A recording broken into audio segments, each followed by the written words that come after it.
વાત એક જ હતી, 3 વ્યક્તિએ એ વાતને વ્યક્ત કરી.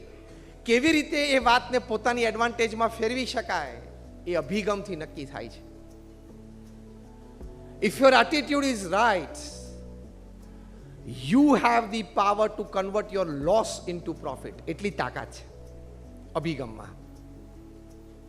એટલે અભિગમ હંમેશા સવડો રાખવો, ઊંચો રાખવો, એનો પહેલો મોટો લાભ આ છે.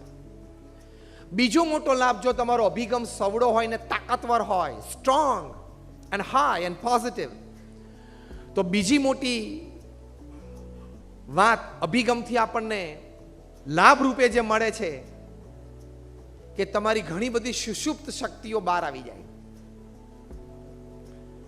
અભિગમ સવડો હોય ને તો તમે પરિસ્થિતિ કે સંજોગ એના ભાર નીચે દબાઈ ના જાઓ કે ના લડી લેશું, થઈ જશે, નહીં વાંધો આવે. આવું પહેલા એક વખત બનેલું અને આપણે બહાર નીકળી ગયા હતા, લેટ્સ ગો.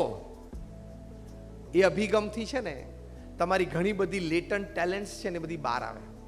આપણે અહીંયા બેઠા છીએ, આપણા બધામાં ભગવાને ઘણી બધી શક્તિઓ મૂકી છે, પણ આપણા અભિગમના નીચે દબાઈ ગઈ.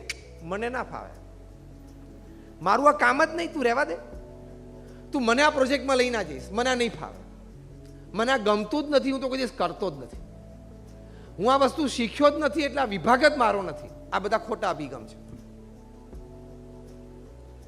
જો કટોકટીનો સમય આવે ને તો બધું આવડવા માંડે. અમે એકવાર ત્યાં જુનાગઢમાં ગીરમાં ગયેલા, એક ટોક હતી જુનાગઢ. એમ તો કાલે બપોરે પણ છે 12 વાગે જુનાગઢમાં, પણ એ ટોક માટે અમે ત્યાં ગયેલા. પછી મેં રાત્રે ગીર સફારીમાં ગયેલા, તો ત્યાં નેસડો કહેવાય, ભરવાડો ત્યાં રહેતા હોય, એને નેસ કે નેસ. આ લોકો જંગલમાં રહેતા હોય. તો ત્યાં મેં રાત્રે બેઠા હતા 1-1.5 વાગે. પેલા ભરવાડને મેં કહ્યું કે કઈ તમારી પાસે લાયનની સ્ટોરીઝ તમે લાઈવ જોયો એવી કહો, તમે લાઈવ જોયો હોય. તો કે સ્વામી અમારી દિવાલ કેટલી ઊંચી છે? મેં કાંઈ 8 ફૂટ ઊંચી લાગે છે? તો કે 9 ફૂટ છે. કે એક દિવસ રાત્રે સિંહે ગર્જના કરીને મેં બારી ખોલીને જોયું, કારણ કે આ લોકોને અંદાજ આવી જાય ગર્જનાની તાકાત અથવા તો એના અવાજ પરથી કે આ ભૂખ્યો છે, ત્રાડ નાખે છે, શિકાર માટે આવ્યો છે. તો કે મને ખબર પડી ગઈ કે શિકાર માટે આવ્યો છે. અને ત્યાં તો એને છલાંગ મારીને અંદર આવ્યો. નોર્મલી તો આવું થાય ત્યારે અમે અમારા પશુને બચાવવા માટે બહાર આવી જઈએ, કંઈક અગ્નિ તરત પ્રગટી શકાય તો એવું હોય, બીજું હોય, કારણ કે અગ્નિથી તરત ભાગે. પણ એની આંખો જોઈએ એટલે અમને ખબર પડી જાય કે અત્યારે મરણ્યો થઈને આવ્યો છે, એટલે અત્યારે તો એ ગમે તે કરી નાખશે જાનના જોખમે, એટલે એ વખતે એનો સામનો ના થાય. તો કે મેં નજરે જોયેલી વાત, મારી ફુલ્લી ગ્રોન બફેલો ભેંસ હતી, એના ગળું એને પકડ્યું અને ખેંચ્યું, પણ જાડા દોરડાથી બાંધેલી હતી. એને દોરડું પકડ્યું અને 2 વાર આમ ટ્વીટ કર્યું દાંતથી અને તોડી નાખ્યું દોરડું. પછી ભેંસને ગળેથી પકડી અને સ્ક્વીઝ કરી, કારણ કે તો બહુ જ પ્રેશર મૂકી શકે, હન્ડ્રેડ્સ ઓફ કિલોઝનું પ્રેશર મૂકી શકે જોઝમાં જ્યારે એને મારવું હોય પ્રાણીને. એટલે કે ભેંસને મારી નાખી, પછી ઢસડીના દિવાલ સુધી લઈ ગયો.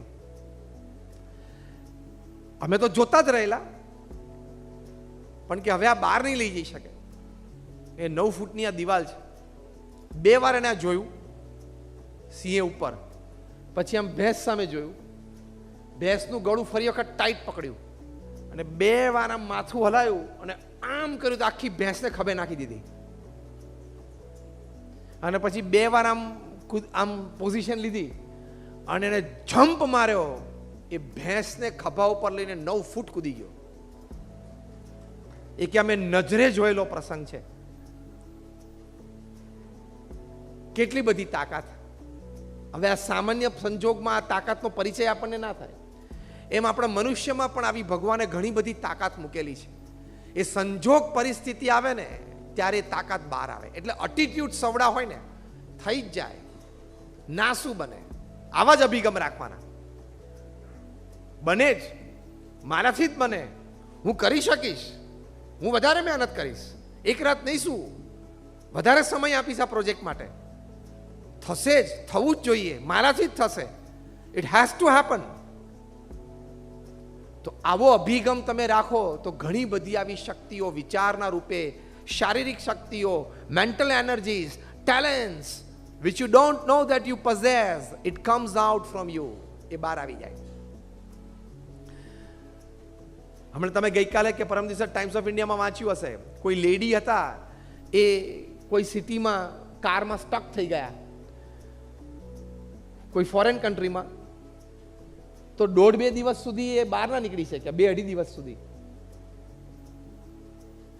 તો ક્યાંકથી એક ટીપું વોટર પર્કોલેટ થતું હતું, એ પીને એનર્જેટિક રહ્યા, પણ એ પોતાની જાતને કહેતા હતા, I will survive, I want to survive. A spirit છે. એટલે એમાં ઘણી બધી શક્તિઓ, ભગવાને તો મનુષ્યના શરીરમાં બહુ જ શક્તિઓ મૂકી છે. ભગવાન સ્વામિનારાયણ એમના વચનામૃતમાં વાત લખી છે. આ વર્ષ અમે BAPS સંસ્થા ભગવાન સ્વામિનારાયણની જે અમૃતવાણી, જેમ શ્રીમદ ભગવદ્ ગીતા એ ભગવાન શ્રી કૃષ્ણની અમૃતવાણી છે, એમ વચનામૃત છે ભગવાન સ્વામિનારાયણની અમૃતવાણી છે.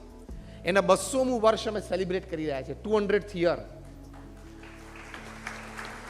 એમાં એક બહુ સરસ વાક્ય એમણે વચનામૃતમાં લખ્યું છે. ભગવાન સ્વામિનારાયણ બોલ્યા છે કે મનુષ્ય દેહ કરીને ન થાય એવું શું છે. કેટલા સરસ શબ્દો છે. આપણો અભિગમ, એટીટ્યુડ બંધાવે છે ભગવાન સ્વામિનારાયણ. મનુષ્ય દેહ કરીને ન થાય એવું શું છે. માણસે કોઈક વખત ધાર્યું કે આ રાત્રે અંધારામાં થાળી જેવું ચમકે છે શું? પછી ખબર પડી કે આ તો ચંદ્ર છે. ત્યાં જવાય? પહોંચી ગયો. પછી સમુદ્રમાં આ ઊંડો કેટલો હશે, જવાય કે નહીં? પહોંચી ગયો. નીચેથી હીરા લઈ આવ્યો, એટલે નીચેથી પ્રેશિયસ સ્ટોન્સ લઈ આવ્યો છે ને. આપણને કોક વખત થતું હતું કે આપણું યાન ચંદ્ર ઉપર જશે કે નહીં. ચંદ્રયાન ઉપડ્યું છે, હવે 7મી સપ્ટેમ્બરે લેન્ડ થશે. અને India became the 4th country to send the mission, unmanned mission on moon. અને આપણે પાછા સધર્ન મૂનમાં, સધર્ન લ્યુનારમાં, જ્યાં dark side of the moon છે, ત્યાં લેન્ડ થવાનું છે. એ પહેલી વાર થશે વિશ્વમાં કે ત્યાં પાણી અને ખનીજ છે કે નહીં. અત્યાર સુધી બીજા 3 કન્ટ્રીએ મોકલે, નોર્ધન મૂનમાં મૂક્યા છે, આપણે સધર્ન મૂનમાં. કારણ કે સાહેબ આમે કંઈક જુદું તો કરે જ. એટલે સધર્ન પાર્ટ ઓફ ધ મૂનમાં મોકલવાનું છે ચંદ્રયાન. 7મી સપ્ટેમ્બરે સવારે લેન્ડ થશે. તો આપણા વૈજ્ઞાનિકોએ ધાર્યું તો કર્યું. આપણા દરેકમાં શક્તિ છે. દરેક આપણે મોટું કાર્ય કરી શકીએ છીએ. આપણા વ્યક્તિગત જીવનમાં, પારિવારિક જીવનમાં, વ્યવસાયિક જીવનમાં, આવા આપણા સેવાભાવી સંસ્થા, રોટરી જેવી સારી સંસ્થામાં જોડેને એક સારી પ્રવૃત્તિ, સારું કાર્ય, સારી સેવામાં આપણે બધા કરી શકીએ છીએ. અને એમાં જો તમે ટાઈમનું બાનું કાઢશો તો that is the biggest negativity that can suppress your all kinds of positive attitudes. ટાઈમનું બાનું તો કોઈ કાઢવું નહીં. તમે ટાઈમનું બાનું કાઢો છો એટલે તમે ઇનડાયરેક્ટલી ભગવાનને મૂર્ખ કહો છો. 24 કલાક એમને ગોઠવ્યા, બહુ સમજીને ગોઠવ્યા છે. એમાં હવે તારે ને મારે દોડડાયા થવાનું નથી કે થોડાક 26 હોત તો બહુ સારું હતું. બહુ સમજીને 24 ગોઠવાયેલા છે. ડોનાલ્ડ ટ્રમ્પ પાસે પણ 24 છે, નરેન્દ્રભાઈ મોદી પાસે 24 છે, પ્રમુખ સ્વામી મહારાજ પાસે પણ 24 હતા, આપણી પાસે પણ 24 છે. એ લોકોએ કેવું કાર્ય કર્યું. તો અભિગમથી તમારી ઘણી બધી શક્તિઓ બહાર આવે છે. પ્રમુખ સ્વામી મહારાજ એમના જીવનમાં એક અભિગમ રાખ્યો, બીજાના સુખમાં આપણું સુખ. આ હું શબ્દશઃ એમના વાક્ય બોલું છું.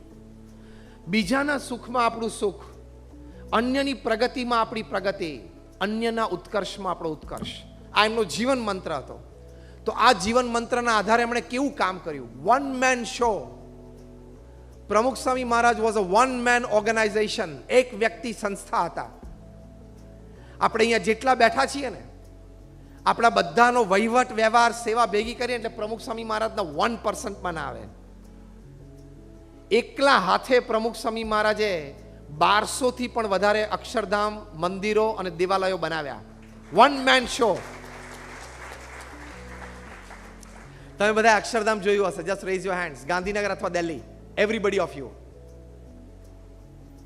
એકલા હાથે આવા 1200 કેમ્પસ ઊભા કરવા એટલે પહેલા તો 1200 જમીનના સોદા કરવા. આ હું બહુ બેઝિકથી તમને જણાવું છું. પૃથ્વી પર એક બિલ્ડર તો લઈ આવો, તમારે કાંદીવલીમાં નહીં, મુંબઈમાં. હું પાછો આવવાનો છું 2 દિવસ પછી 6ઠી તારીખે. કાલે જુનાગઢ પોરબંદર જઈને પાછો પરમ દિવસે મુંબઈ આવું છું. અહીંયા રિયલ એસ્ટેટનું તમારે કાંદીવલીમાં જ મોટું ફંક્શનમાં બોલવાનું, બોરીવલીમાં સોરી બોલવાનો છું સાંજે આવા જ ટાઈમે. તો બોમ્બેના બધા બિલ્ડર્સ ડેવલપર્સ ભેગા થયેલા મેં એમને પૂછેલું, મેં કહ્યું જેણે 1200 જમીનના સોદા કર્યા હોય તમે આંગળી ઊંચી કરો તો નો બડી કુડ રેઝ ધેર હેન્ડ. અને ખાલી ભારતમાં નહીં, આખા વિશ્વની વાત છે. પછી એની ઉપર પ્રોજેક્ટ કરવો, એ પ્રોજેક્ટ પાછો નોન રેસિડેન્શિયલ નોન કમર્શિયલ કરવો. હું તમને સ્ટેપ બાય સ્ટેપ એટીટ્યુડ શીખવાડું છું અને મહિમા સમજાવું છું. એ પ્રોજેક્ટ પાછો નોન રેસિડેન્શિયલ અને નોન કમર્શિયલ, એ કંઈ બાંધીને વેચવાનો નહોતો અક્ષરધામ. અને અમુક લોકેશન્સ તમે જો, દિલ્હીમાં યમુનાના કિનારે 110 એકર ઉપર non residential non commercial project, પથ્થરનું બાંધકામ, પથ્થરનું કાર્વિંગ, 7000 કારીગરો કામ કરે. 5 વર્ષમાં એ પ્રોજેક્ટ પૂરો કર્યો. તમારા રીડેવલપમેન્ટ નથી થતા 5 વર્ષમાં, ખબર છે? બિચારા કેટલાય બધાને બિલ્ડરોએ કીધું કે અમે તમને ભાડું આપશું, તમે જાઓ બહાર. પછી 1 વર્ષ 1.5 વર્ષ પછી કેટલા બધા પ્રશ્નો ઊભા થાય છે. થાય છે કે નહીં? થાય છે કે નહીં? સેકન્ડ અક્ષરધામ અમેરિકામાં અત્યારે બને છે, રોબિન્સવિલે, ન્યૂ જર્સીમાં, 265 એકર ઉપર ભવ્ય અક્ષરધામ. ત્રીજું બને છે જોહાનસબર્ગ, સાઉથ આફ્રિકામાં. ચોથું બને છે સિડની, ઓસ્ટ્રેલિયા. અને હમણાં જ તમે 2 મહિના પહેલા જ ન્યૂઝમાં સાંભળ્યું હશે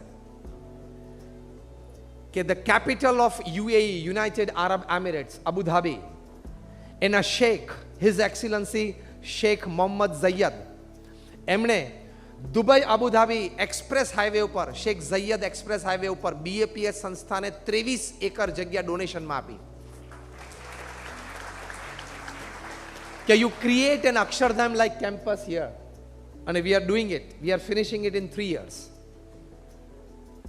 મેં પ્રમુખ સ્વામી મહારાજની તમને વાત કરી. આ બધા જ પ્રોજેક્ટના સ્વપ્ન દ્રષ્ટા, architect of all this projects was Pramukh Swami મહારાજ.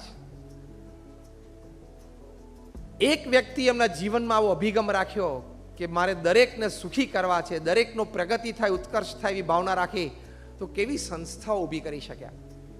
તમારે રોટરીને 100 વર્ષ પૂરા થયા. ક્યારે?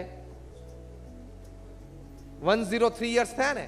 BAPS ને પણ 112 years થયા. અમે 1907માં શરૂઆત કરી હતી. So we are also 112 years old. We are among the top 10 NGOs of the world. અમારી સંસ્થાને યુનાઇટેડ નેશન્સમાં પરમેનન્ટ સીટ છે એઝ એન NGO. દર શુક્રવારે અમારો પ્રતિનિધિ ન્યુયોર્કમાં યુનાઇટેડ નેશન્સમાં બેસે છે. સાથે સાથે પ્રમુખ સ્વામી મહારાજે એકલા હાથે 100 થી વધારે હોસ્પિટલ, હોસ્ટેલ, સ્કૂલ્સ અને કોલેજીસ ઊભી કરી અને એનું સફળ સંચાલન કર્યું. તમે નંબર 8 નેશનલ હાઈવે, નાવ નંબર 48, આબુથી નીકળો અને મુંબઈ સુધી આવો, દર 50 કિલોમીટર તમને BAPS નું એક ઇન્સ્ટિટ્યૂટ મળશે. કાં તો હોસ્પિટલ, કાં તો હોસ્ટેલ, કાં તો સ્કૂલ, કાં તો કોલેજ. એક વ્યક્તિ આટલું કરી શકે? અનબિલીવેબલ. તમારી એક ઓફિસ હોય, એક ફેક્ટરી હોય, એક ઘર હોય, તોય સાંજે 10 વાગે માથું ભરી જાય છે ને? હા કે ના? આ ગો ગ્રીન ને 18 વાળો પ્રોજેક્ટ કરશો એમાં ચક્કર આવવા માંડશે તમને અડધાને. ઓ માય ગોડ, માંડ આ પ્રોજેક્ટ પત્યો.